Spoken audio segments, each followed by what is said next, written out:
Hi, this is Carla from Artifier. And I'm Tammy from Partial Gallery. We believe in the power of connection, even if we're at home in isolation. That's why we've partnered up to bring you this series we're calling Remote Art Talks.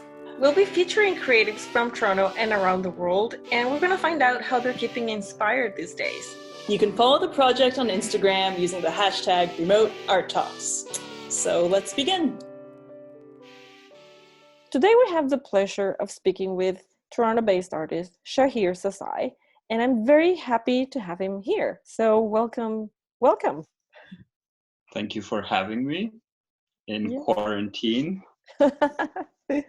So I'm very excited to be having this conversation because we've met through other friends before, and I've been always very interested in like what you're doing. You're using Word docs to create these intricate textile-like, carpet-like designs and patterns. So tell us more about your work. I don't know where to start, but yes, they are in Microsoft Word. That's my main medium that I'm using to make these. As for background-wise, it wasn't something that was intended to be an art practice or even art for that sake. It was more of a personal challenge I gave myself to type 2013 dots and spaces and see whether I get bored, do I give up, what the outcome would be. And honestly, it didn't really feel like much. So from there, it went into doing a larger document, typing more, and almost like a experiment of how long I can keep going. And as a result, that didn't feel like much. I made a larger document, and then I decided to start highlighting them. And at that point, I was giving each color a numerical location. So red being 3, blue being 4, and start placing them in their location on the page. And by repeating that, because there's numbers and repetition and color, they started forming patterns. And fast forward, I started making designs out of them. Okay, so how long have you been doing this for? January 1st, 2013. Oh. Why? That's the reason why I did the 2013 dots and spaces. Okay, makes total sense. And I've seen your showing your work at with Patel Gallery. Like I've seen you at RTO and then other different shows across Toronto. So tell us about the current show as well, which Rebecca curated, Crossroads. Mm-hmm. Yeah, and it's great. So I have a question for you. So why carpets? Like, what's special about these patterns? So the intent never was to make carpet designs or textile designs. That's something that just happened out of the process and the nature of it.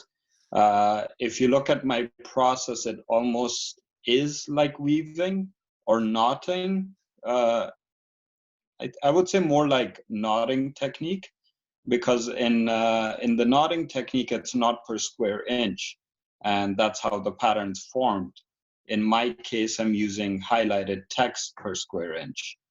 So the process is what started creating patterns and designs that started looking like textiles. I tried to fight that for a while. I tried to make the work look like other things. I tried to force it to be non-textile-like. But there came a point that I had to give up. I can't force it to become something else when it just was acting to look like textiles.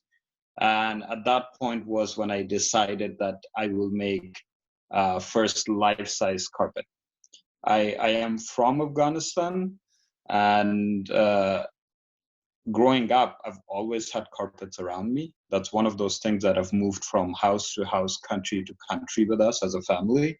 So I feel like subconsciously it was always there, no matter how much I tried to avoid it, especially because the intent wasn't there to begin with, and I didn't want it to be misinterpreted in any way.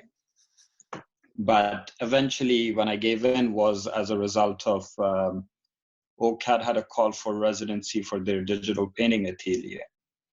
And at that point, I was just making a lot of individual small designs, experimenting with the medium. And I decided that I'm going to make my first life-size carpet.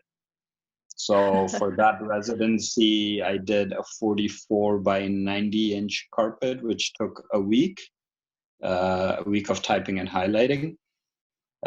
Mainly, the only thing I keep in mind when I'm making them is something that I learned at the time is that carpet designs are based on garden designs. All gardens have garden walls. They all have a central fountain, which channels water to the rest of the garden, I guess, rest of the plants. So keeping those in mind is what I make my designs out of. Not all of them would be considered carpets because some of them definitely go away from carpet designs, but they do resemble textiles at the end of the day. It's great. I love it. And so I'm just gonna ask you, how are you keeping inspired these days? Well, the one lucky thing in my practice is that I paint as well. So I'm able to switch between the two, which is what has worked in the past. I'm not speaking of what's going on right now, but since I've started making these till now, I'm able to switch between painting and digital. Mm-hmm. So it's almost like one gives me a break from the other. And strangely, over time, what I've learned is that the two actually require complete different form of attention and approach. Paintings require me to be very focused. Digital wise, I can almost do it anywhere. It doesn't need me to do. And with digital, the other thing is that all the designs are improvised. There is no adopting existing designs. There is no pre-planning or sketching in any way. So every single design, every piece that I've made is as a result of certain parameters I set, almost like each one is an experiment to see what the outcome would be. So every time I sit down to make a design, the troubleshooting aspect of the process is inspirational enough that it keeps me going. And it's one of the reasons why I'm still making it. If these were pre-planned or designed in any way in advance, I would have given up a long time ago because I would have known what the outcome would have been. But because I don't know what the end result's going to be, it's that much more exciting to keep working on it. Cool. Okay. Well, thank you so much for this. And well, I'm gonna go to the last part of the interview, which is the rapid fire question round. And I'm gonna ask you 5 questions, and you give your quickest answer. Okay? I'll give it my best. Oh, okay. So first one, what are you watching right now? Schitt's Creek. Okay. What's your go-to snack? Pistachios. Cool. Who did you last talk to? Savina, who's my better half. Cool. Coffee or tea? Tea. Okay. And what is your favorite color? Right now, yellow or green. Okay.